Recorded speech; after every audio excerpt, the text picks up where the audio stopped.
Hi everyone. Thank you all for coming.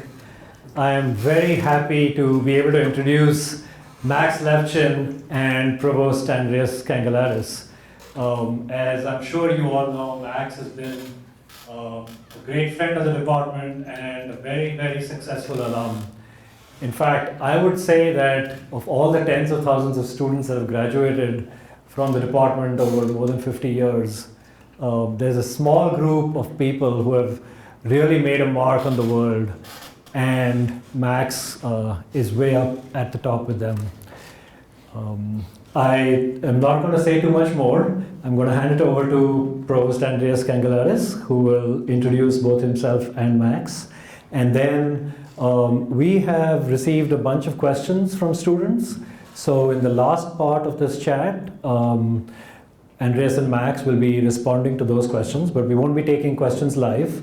The first part, Andreas and Max will be in conversation about topics of hopefully interest to all of you. So with that, let me hand it over to Andreas. Thank you. Thank you very much.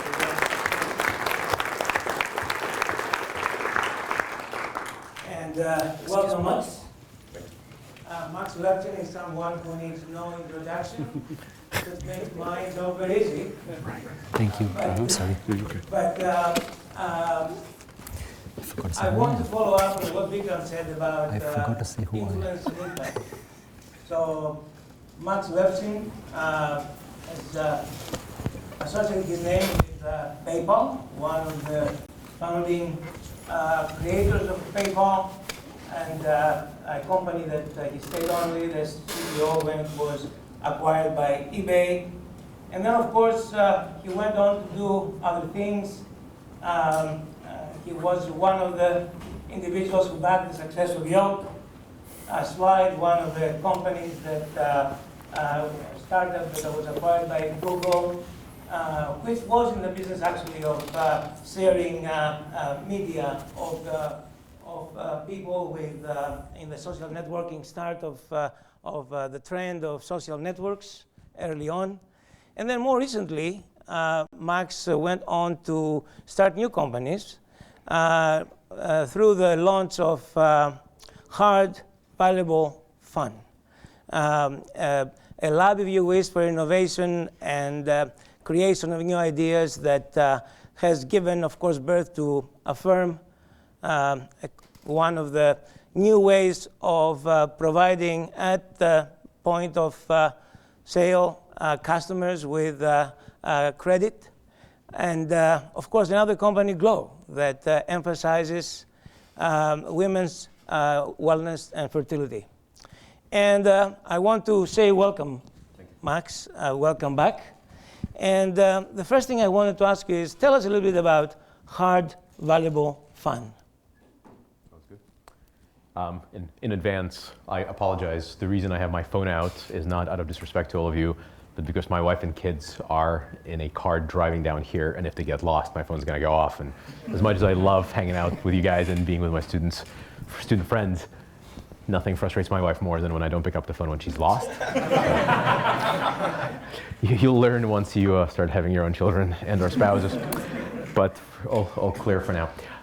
So Hard, Valuable, Fun was actually a shorthand of a lesson or a saying that Peter Thiel, my long ago co-founder of PayPal, taught me. So it was actually highly appropriate kind of where you are in your journey and an advice or a lesson I learned early on in my path from the university. So when we just started PayPal, I was about a year out of school, less than a year out of school actually. And just like you guys, I was trained in solving hard problems. Like I would look at a problem like, oh great, this is so difficult, I'm just gonna sink my teeth into it, it's gonna crack under my cerebral power and we're gonna solve it. And I would do that, and if I didn't have something I had to solve, I'd just look for more. Like I'm a huge puzzle lover. Nothing would please me more than any puzzle you throw my way, I'll go dig into it. At some point, Peter asked me when I was programming away on the very early version of PayPal, I said, what are you working on? I said, oh, I'm doing this thing, whatever it was. He said, that seems really difficult. I said, yeah, actually I can do a really good Peter Thiel impression. And said, oh, that seems really hard. So said, yes, Peter, it is really difficult. I said, but is it valuable? I said, huh, no, actually, I could do this much simpler. I said, you know what? There's a fallacy in there. Not every puzzle that is hard is inherently valuable. Just about everything that's valuable is inherently hard because the easy ones have been taken thousands of years ago, but not every wall that you can bang your head against has a treasure on the other side. And that sort of stuck in my head for a long time. I was like, you know, every time I come up against a puzzle that I really want to solve, not for fun, but for work, first ask the question, is it actually valuable? And if not, perhaps just go around the wall. And that was sort of the way I lived my professional life from that point on, and generally did okay. Slide, the company that you referred to, which I don't normally talk all that much about, was interesting. Superficially, it was the most fun project I've ever done. So I did payments right out of college, and payments is really complicated and really cerebral and intellectually stimulating, and you can get very much lost in those kind of problems. Most people don't think of payment systems as fun, but I loved it. I thought it was the coolest thing in the world. And I can tell you a million stories about why it is fun to me and why it should be fun to anyone. And Affirm obviously is kind of a throwback to that. 20 years later, I'm back to payments and credit, and that's kind of fun. Slide was media sharing when media sharing was young. This is like the days when MySpace gave way to Facebook. It was all the rage. It was easy to raise money. It was so cool. And I actually didn't have fun doing it. It wasn't my form of fun, which was sort of stunning to a lot of people because we ended up touching things like video games and video production and all sorts of stuff that you would just naturally think that's really fun. We ended up getting acquired by Google. It was a good financial outcome. We had an amazing team. There's all sorts of things that went out just fine. But at my core, I never really loved it in the same way I loved payments, which is kind of upside down because surely, video games, come on. Like we go to computer science so we can make video games. And I just didn't enjoy it nearly as much as I did. And so in part, Affirm is the sort of exposure, follow-up on that note. But before I got to Affirm, I sat down and wrote an essay for myself, or sort of a self-analysis note, that I was trying to figure out what makes me tick as an entrepreneur. What do I want to work on? And I sort of kept on trying to summarize, and finally I said, well, it's basically three things. It has to be hard, otherwise I don't feel like I'm really stretching my brain. It has to be valuable, because Peter taught me that when I was 23.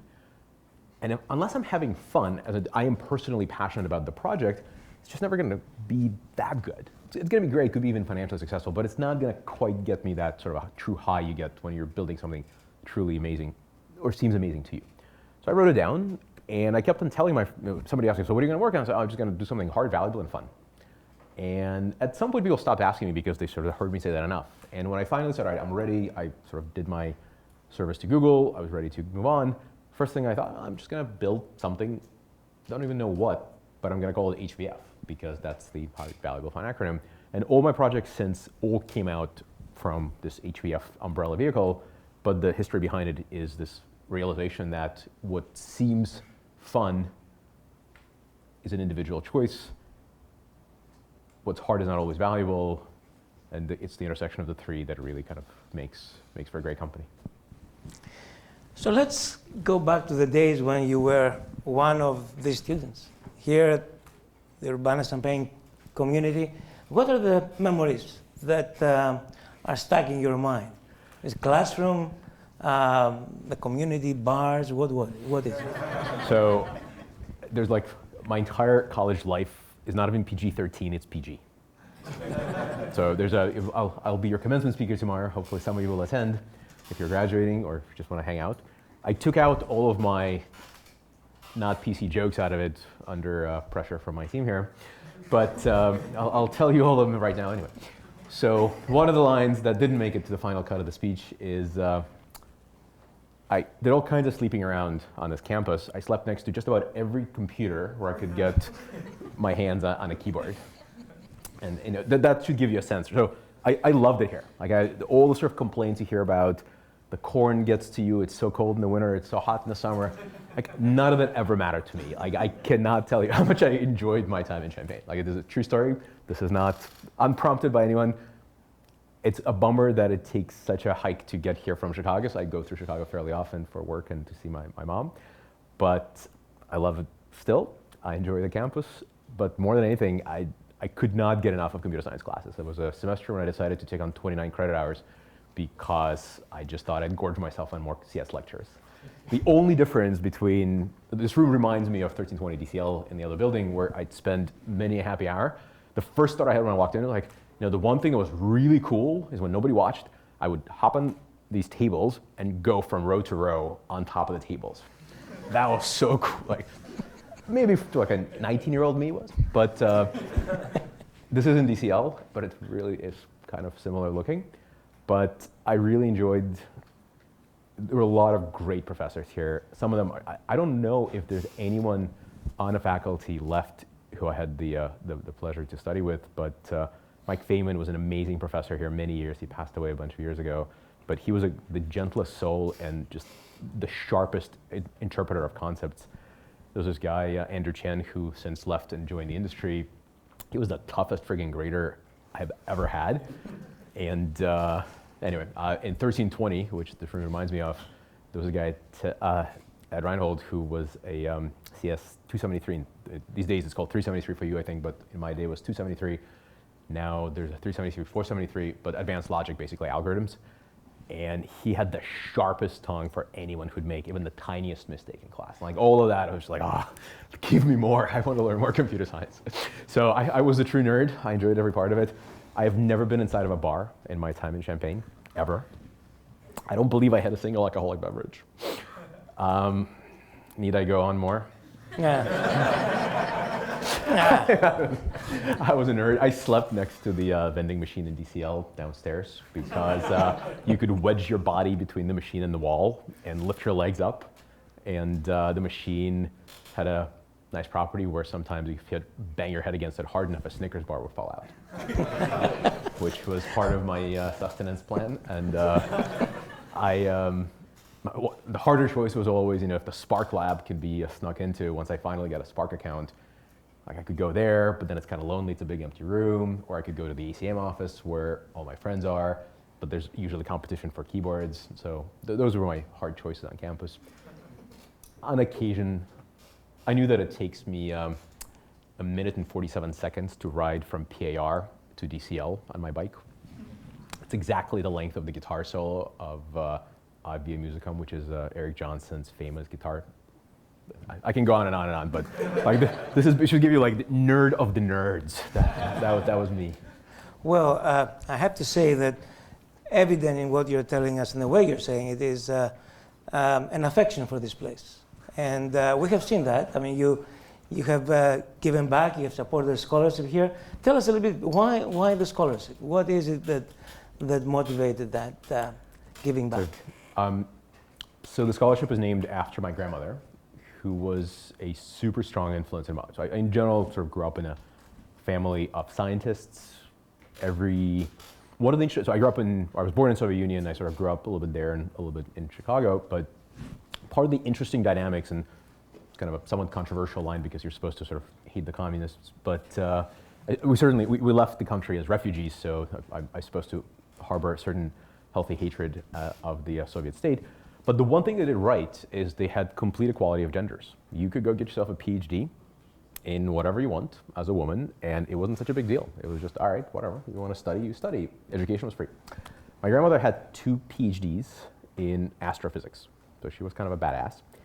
And she was about this tall, and her favorite saying was, if you think you can't, you can. I think that was like one line from her. The other one was, if you really, really want it, it's okay. So she was just like a force of nature. She was very small, extremely willful. She would not do things she didn't believe in. She decided I had to learn English because we might finally escape the Soviet Union, so she started me on English at 2. I'm not sure I actually spoke any Russian at the time, but she was like, you gotta listen to these tapes, you gotta learn the language, we might live in America one day. And she was right, she engineered my whole family's exit from Soviet Union to the United States. So she was quite amazing, but a big part of what she represented was a sort of perseverance and sense of whatever you strive for, it's all between you and your ambition. You don't have to settle for less.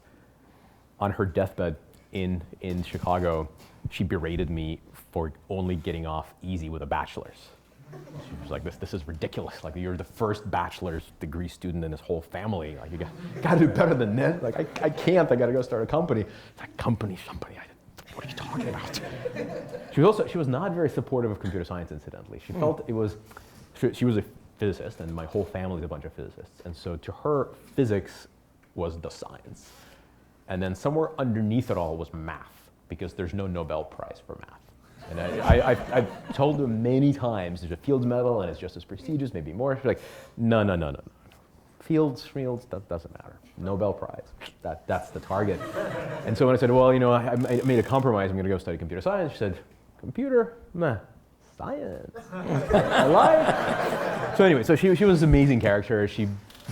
My parents both worked all the time, so she kind of shaped my life. She was on summer vacations, and she was making me read all these grown-up books.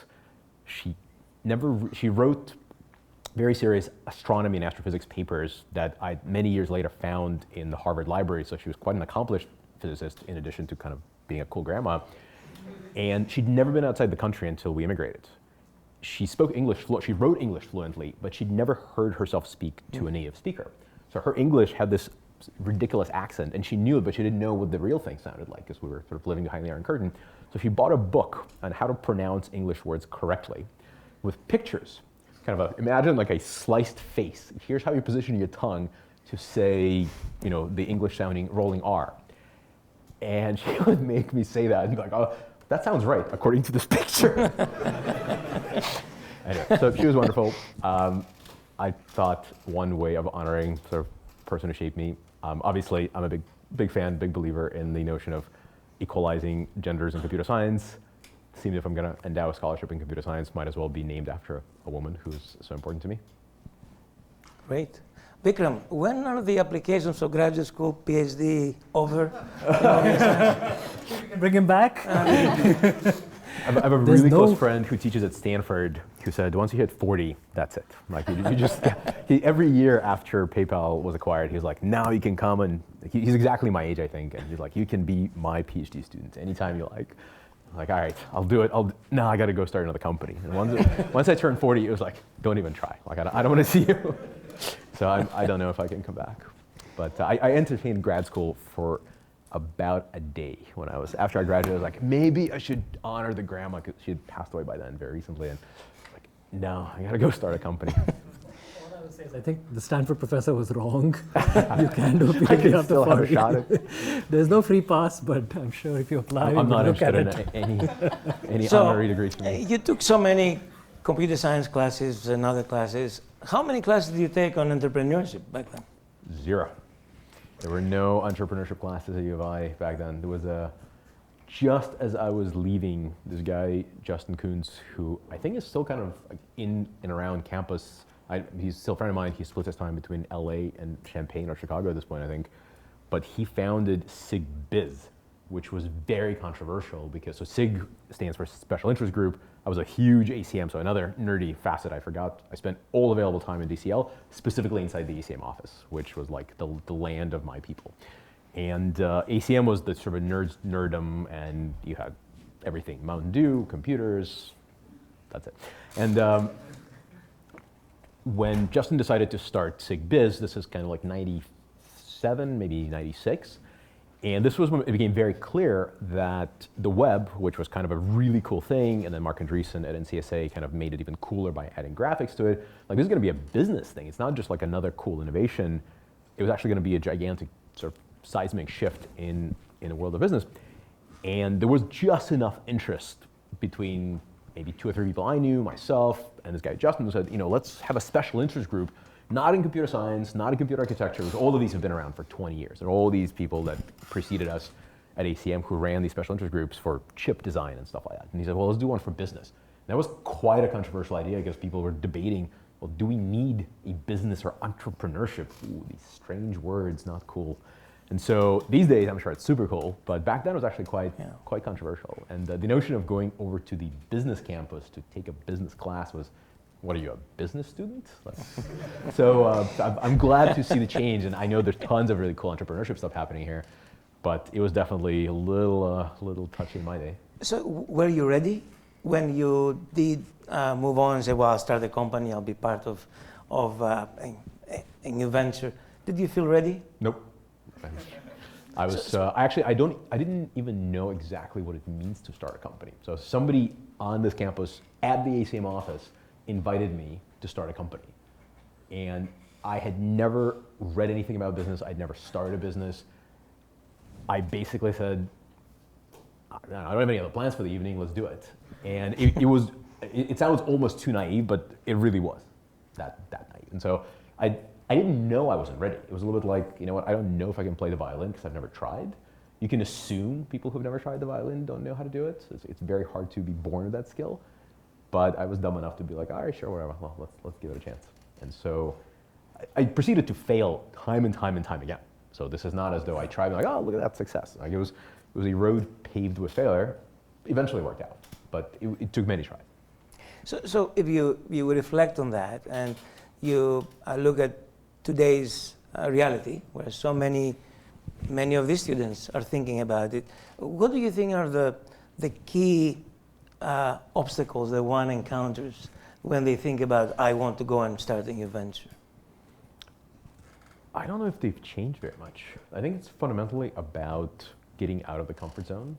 I think there's a real trade-off between you have this amazing degree and the appropriate amount of student loans to pay off, or whatever burden you took on to get this amazing degree is real. I mean, even just putting aside all the financial obligations, you have an obligation to your family, to your relatives, to people who have expectations for you to go and finally show what all of this was about. And a lot of it is normally expressed in getting a great job or joining a really cool company. You say, I'm just gonna go start my own. For many people, even today in kind of the age of entrepreneurship, it feels like, are you sure you're doing the right thing? This is very risky and highly likely to fail. And how do you know it's going to be okay? And the reality is you don't. Like you just have to be okay with failure. That's part of the entrepreneurial lifestyle. And the punchline is, I think a lot of the on-ramps onto the highway of entrepreneurship are much better marked. You kind of know, you can read a lot about it. Really, really smart, successful entrepreneurs like Peter and Ben Horowitz and all these sort of a cast of characters publish these great, succinct books describing their journey and kind of what they did right and many things they did wrong. And those are all on-ramps. Once you're on the highway, you're driving.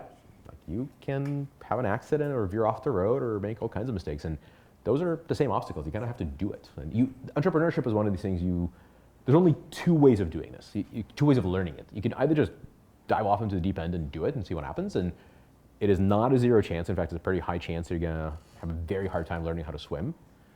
Or kind of a semi, training wheels version of it is you can join an early stage startup. And it's a little bit safer. Like it could still fail. You could still be jobless, but it's slightly less burdensome on you because you feel like you're sharing in a group of people's feeling of angst as opposed to just your own. As a founder, be a CEO or something else, the angst is very real and it's on your shoulders. And every day you look at your employees, your everything, and it's like, if I screw up, it's on me. And so you can either just do that, and then that's the biggest obstacle. You just have to be okay with responsibility.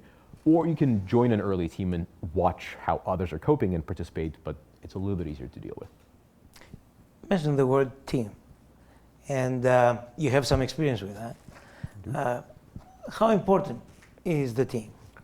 It is the only thing. You can take an asinine idea and a great team, and it'll do better than a true world-dominating concept with a bad team. In fact, I'll go as far as to say, if you take a great team with one or two bad actors in it, or poorly chosen actors, and a wonderful idea, the odds are still very much against you because the interplay between the teammates ultimately is the first crack. And in a small team, there's really no time for cracks. It sometimes takes a long time to play out, but as often as not, it's just what kills the companies is when teams don't mesh, don't gel, people stop trusting each other, people start blaming each other, all the sort of usual things you see. Like you've already seen what this looks like when you do a school project with a group of people instead of just yourself. Under pressure, people's true selves come out. And if that true self is, it hurts, but we're all in it together, that's a great person to start a company with, to do a lab, machine problem with, or whatever. If you see someone who goes, I did my job, you screwed up, guess what happens when there's real money on the line? And so that's a good sign of somebody not to tangle with for work purposes. So here we are, Affirm. Tell us a little bit more about Affirm. It's my comeback song. There's lots to say about Affirm. So the story is the same. There's many different sort of aspects of why we're doing Affirm. So PayPal was a payments thing, and we basically took what the payments industry calls the rails, which is how money actually changes hands when you buy things, and said, well, this is a 19th century technology. Like, money changes hands with 48-hour delays. It's this unbelievable, slow, error-prone, fraud-laden, all these issues. We can fix that, and we really cleaned it up. But we cleaned up what happens above the rails. So the train cars we built, to go with the analogy, are nice and shiny, and they go faster. But underneath the actual system that makes payments work is less about payments and is more about credit. And the credit system in this country and more or less worldwide has not really changed all that much since its inception in 1600s, and then really went through a period of growth between 1950s through now, or just about now. But that growth wasn't good. It was actually cancerous. To sort of imagine something dark taking over. Reason being, all sorts of financial institutions realized that complexity is really high, and people have gotten really comfortable with this complexity because they trusted their financial institutions.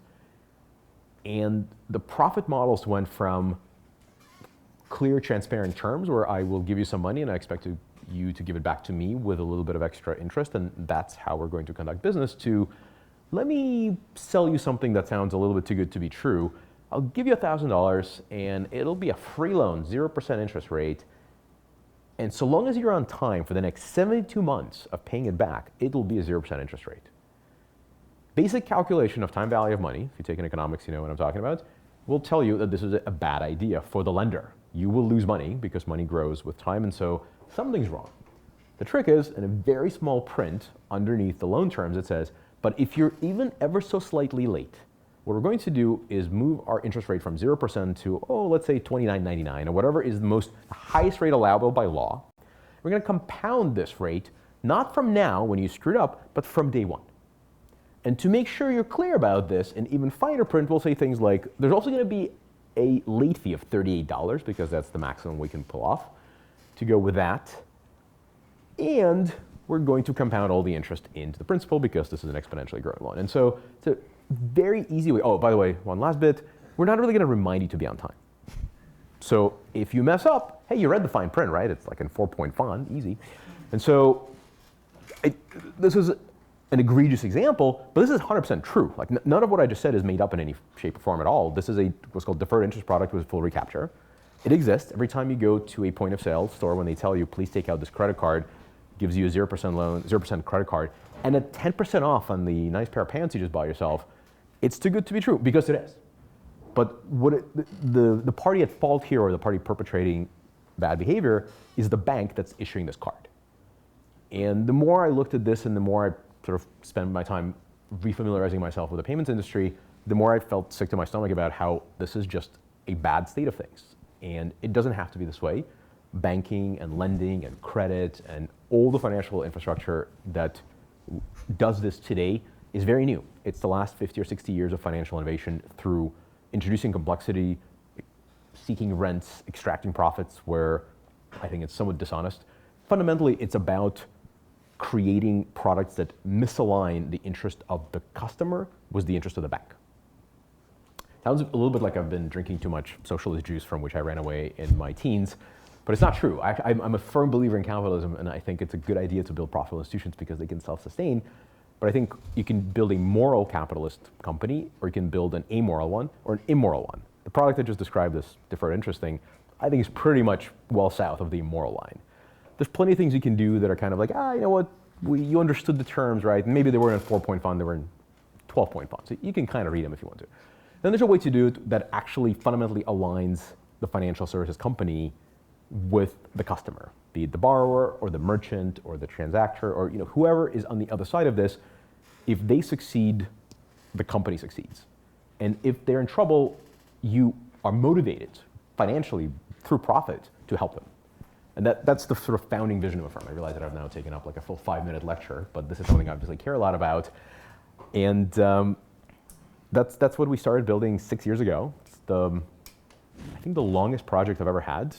We are probably 5% in. It is highly likely that I'm going to keep doing this, and you'll hear me come back here and recruit every year. But it sounds, so this version of financial industry sounds too good to be true. Like if you are a student, a young graduate student, whatever it is, you've probably had your fair share of banking interactions, and you kind of go like, I don't really trust these banking guys. They're going to hit me with insufficient funds. Remember give you another choice history of Max on campus.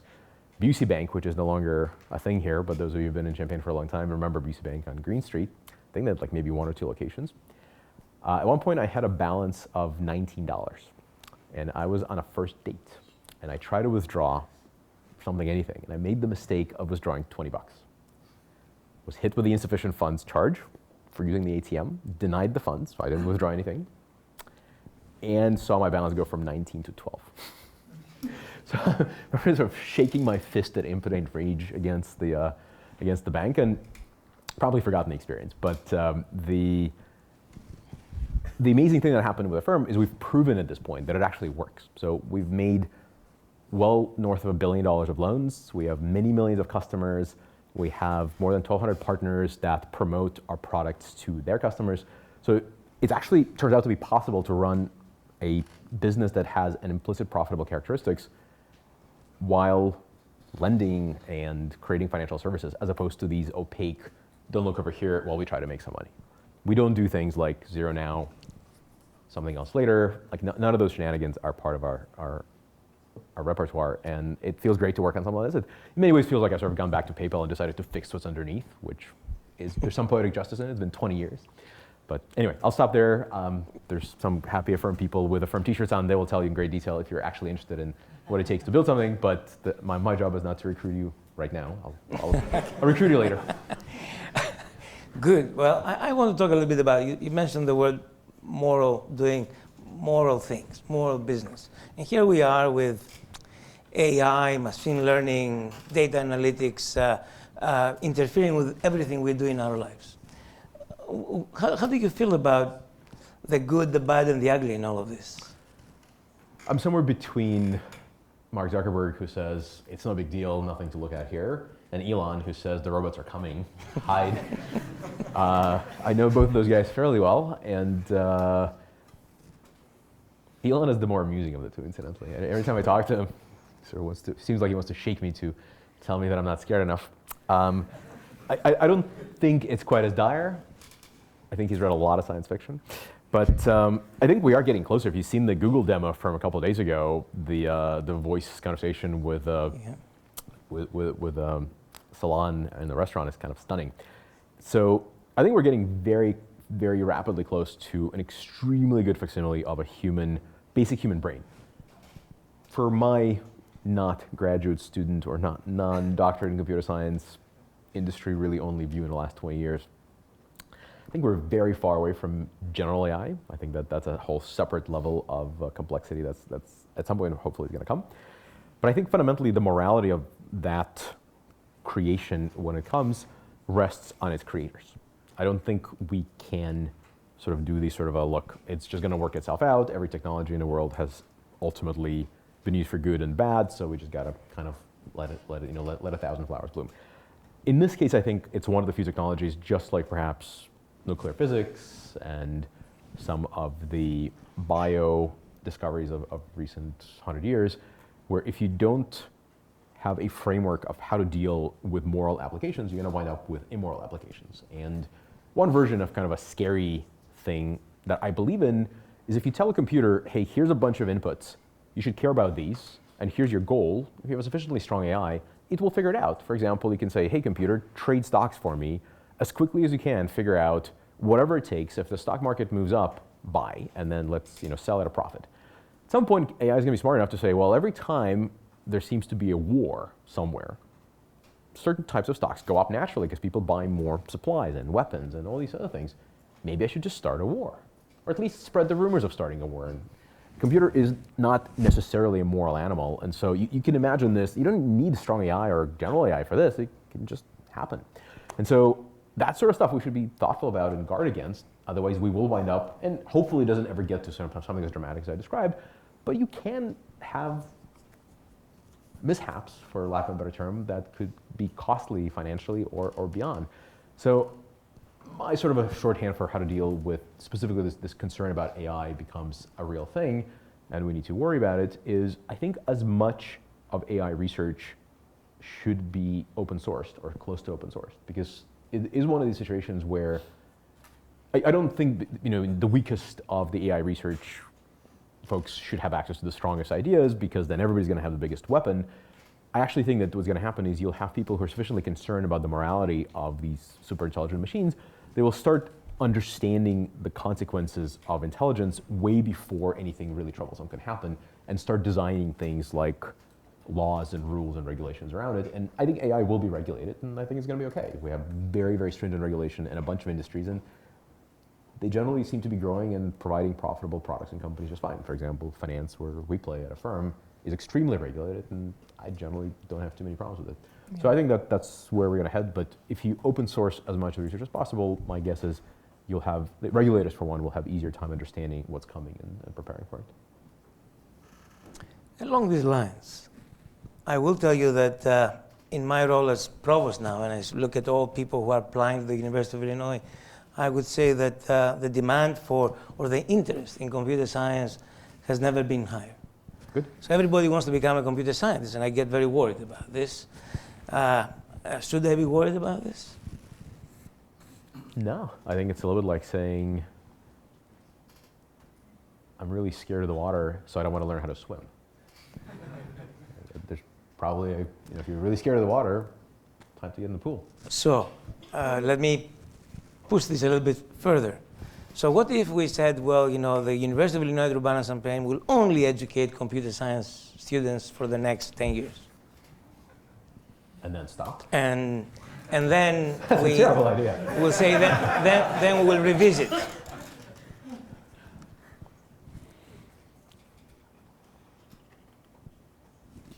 I have a hard time with that. I remember very distinctly the first time I wrote a complicated enough piece of code where I sort of had this like, oh my God, I just told that thing what to do, and it did it. And it was back in the day of compiled languages, like, I had to hit Control-K, Control-D to drop out of Turbo Pascal 3.0, wait for the compile cycle, get the executable, run it from the command line, be like, oh, like amazing.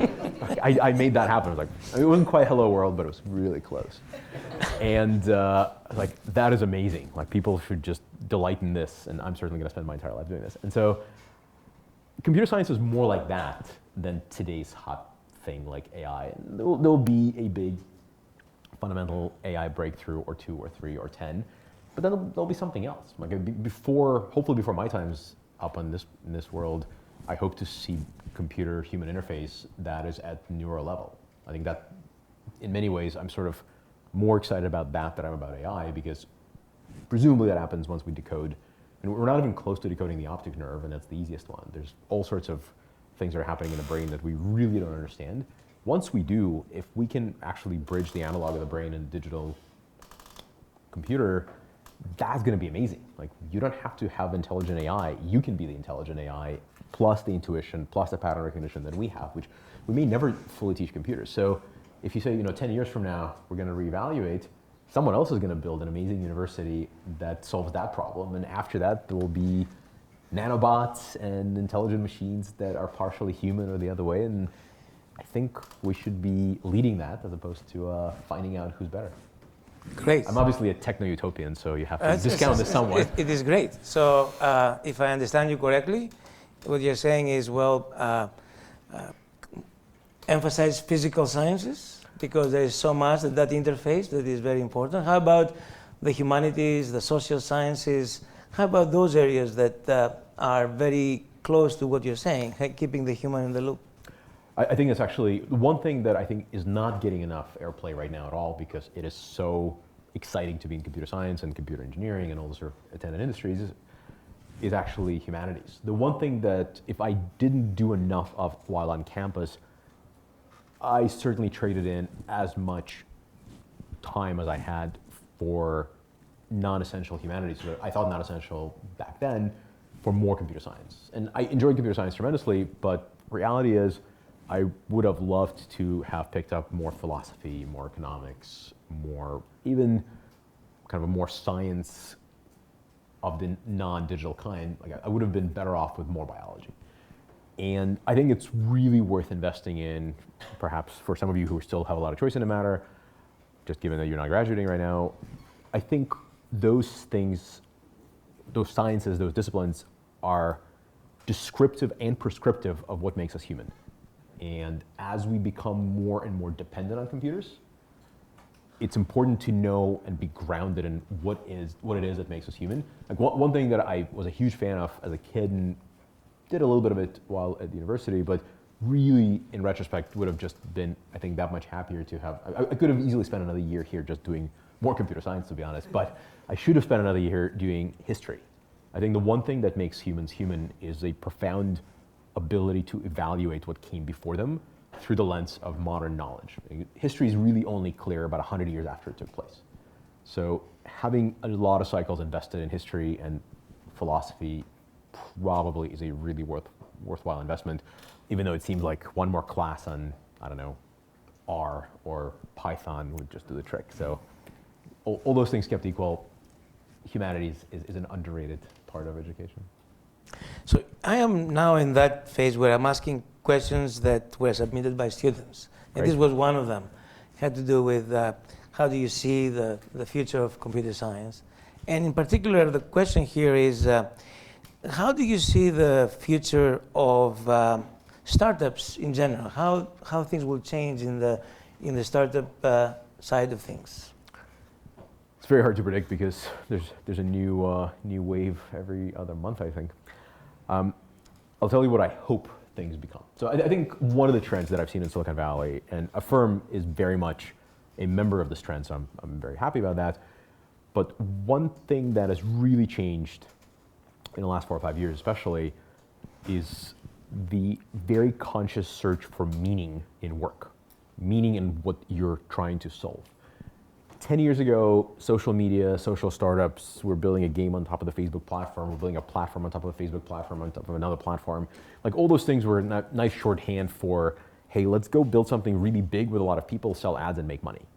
The startup cycle really zeroed in on this, let's take 4 years, let's take it public, maybe get acquired, we can get a really nice, the thing that sort of got my blood boiling right around the 2000 and sort of a 10, 11, 12 time frame when my company was acquired by Google was there was a standard notion of number of dollars per engineer in an acquisition. So humans were basically being traded as a commodity because engineering talent was so scarce and companies were so worthless. Like you could buy a company, whatever your product was, we don't care, we want your engineers. And the term acqui-hire came from that, acquire to hire. It still happens all the time, and that's a natural exit path in a really tight labor market, labor being computer scientists. That's what happens. You start a company, didn't work out, somebody acquires you, not because your company is good, but because your engineering talent is excellent, and that's fine as it should be. Once it got so crass that people basically would say, oh, it's $1 million per engineer if you get acquired by Google right now, people started saying, well, let's just go start a company, let's fail, and then we'll get $1 million per engineer. And I mean, that's probably one step more than really happened. But as you see that happening, it's sort of like, what did we, where's the aspiration? How about the dent in the universe part? Like we were supposed to do this to make a difference, not just to get acquired.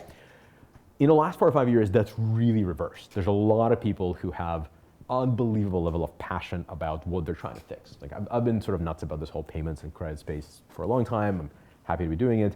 There are lots of companies where people have a very strong point of view, what's moral, what's not, what's broken, what needs to be fixed. And the more of that we have, the better. Like we have some really big problems in this world, and things like poverty and education and everything from social problems to financial problems to development to health. It's a long list of things that really matter. And we're giving everybody a basically a free cell phone, but half the world doesn't have access to clean water. So those are the kind of startups that computer scientists today actually have real impact on. And so that's what I'm excited about. That's what I think is happening a lot in Silicon Valley and beyond. So that's what I think we need more of. Less of acqui-hire material.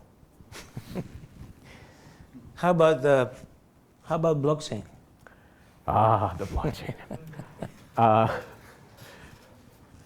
It is the ultimate in hammers looking for nails. When I was in college, I thought I'm going to start a band, and I loved the Mark Twain quote, "To a man with a hammer, everything looks like a nail." So my band name was going to be Looking for Nails. Just a fun fact. I never started the band. I also happened to play clarinet, so it would be a klezmer band. But for what it's worth, my band would have been called Looking for Nails. I think blockchain is still looking for its nail. I have yet to see a startup where, so one of my favorite jokes is, if you give me a startup idea of any kind, I'm just going to add on the blockchain, and then it's going to be immediately worth 10 times more. Which is actually kind of true today. But that doesn't make it really true. It just makes it true on Sand Hill Road, where they have lots of money to invest in startups on the blockchain. I am yet to see a true example of a concept that is profoundly blockchain only and cannot be reduced to not a blockchain solution where the blockchain is essential. However, it's now coming fairly close to that. I've now seen enough of these startup ideas where there are, I mean, at some point you're like, oh, hotel reservations on the blockchain, sure. Or by calling the hotel or going online, and I don't get the blockchain part, but okay.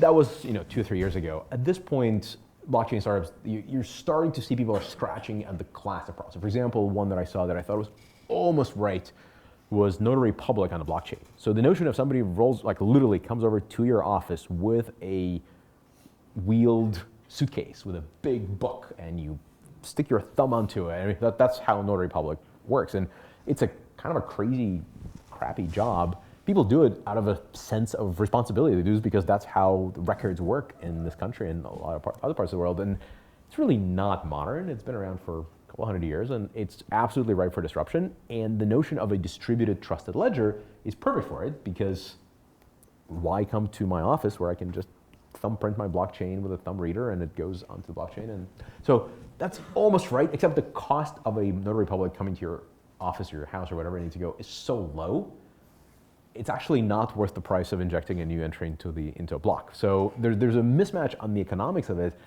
but the notion makes sense. Other ideas that I've seen that are really cool, for example, verifying provenance of objects. So you have a piece of art, there's a very, very redundant process where you're gonna go, oh, I need to figure out if this is a real thing.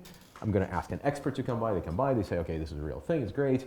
And then it gets sold, and then another expert is required to verify that while it was changing hands, it wasn't replaced or wasn't stolen, and et cetera. And that's kind of goofy. You should be able to take a digital snapshot of the item, hash it, get yourself a number, verify it, have a human expert verify it, store it in the blockchain. Now we have a true record of this hash, this verification, this expert says it's real. So that kind of makes sense, and I haven't yet really heard a great reason why this hasn't been used, but I've not seen it being used. So it feels like we're getting really close to a sort of real blockchain thing. On the sort of pure money transfer, value store, fabric of commerce, it'll all probably happen. Like, it's really not clear why it shouldn't happen. But today there are practical limitations. For example, last I checked, it was like $30 to be included in a Bitcoin block. I'm not paying $30 to give you $10. That's goofy. So I think that when we solve those, and there's a Lightning Network and all the stuff that's now coming to fix these problems, but we're kind of maybe going from alpha to beta right now.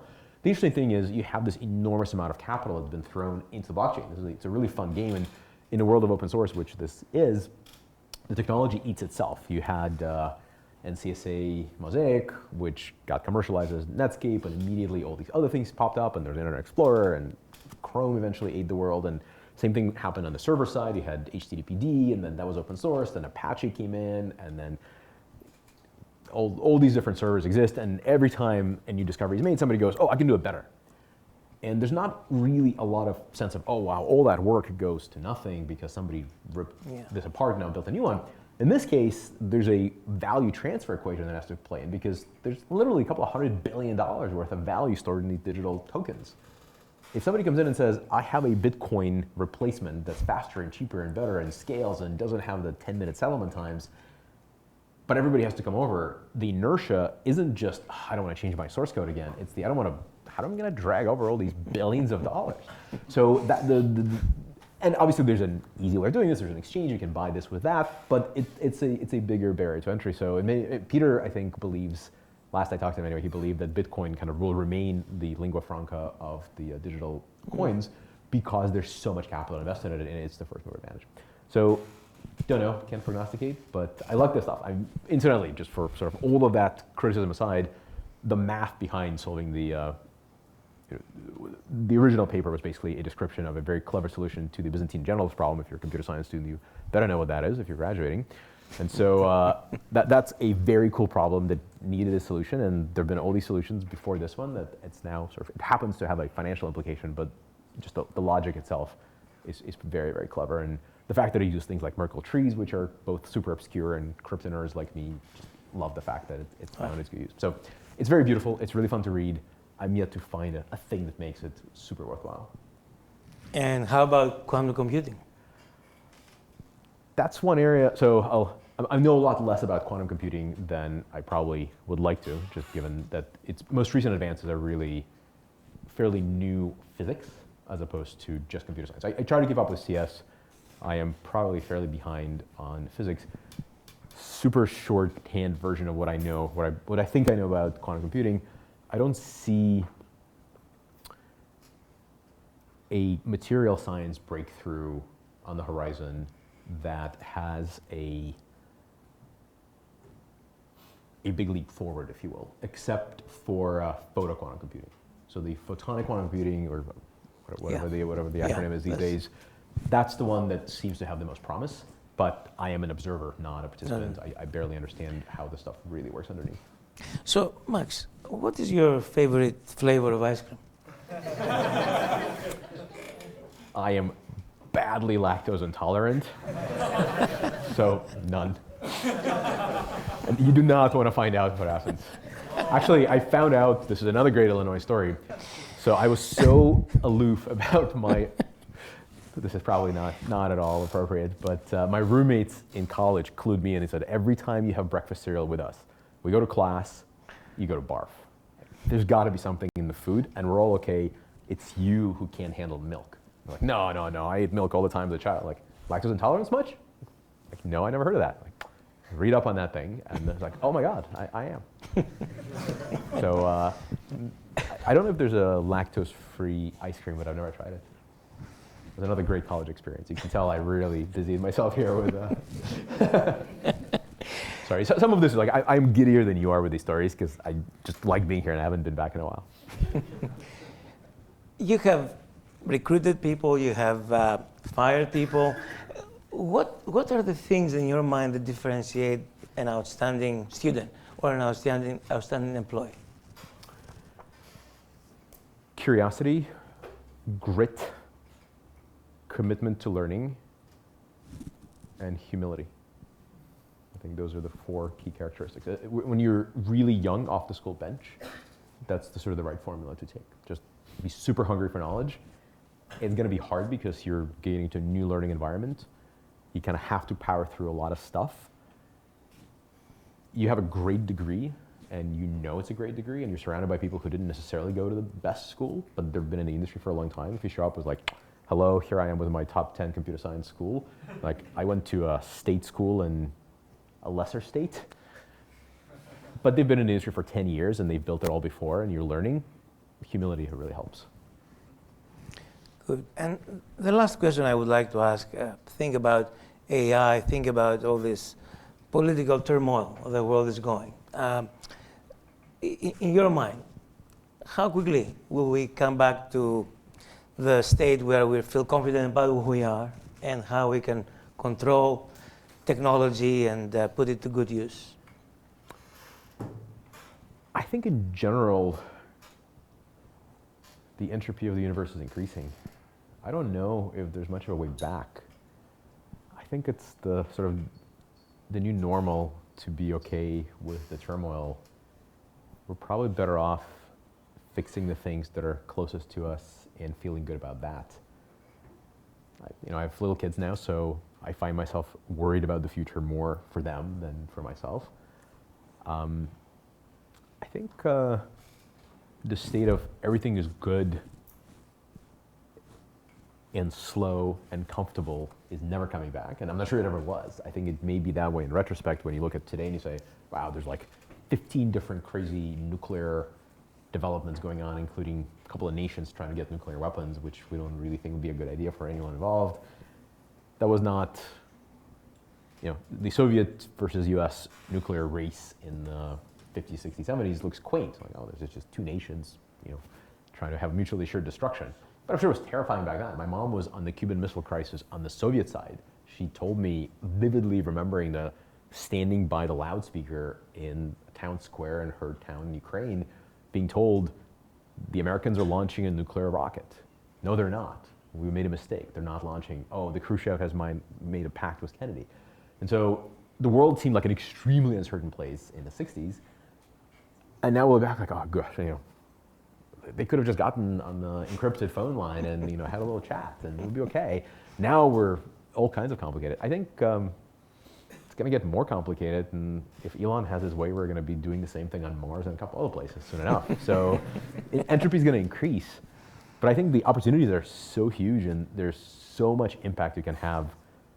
The thing that's amazing about today is, even in the last 20 years, from college till now for me, it is incredible how much more the leverage is. Like, you're walking out with a degree in probably single most important applied science for humanity right now.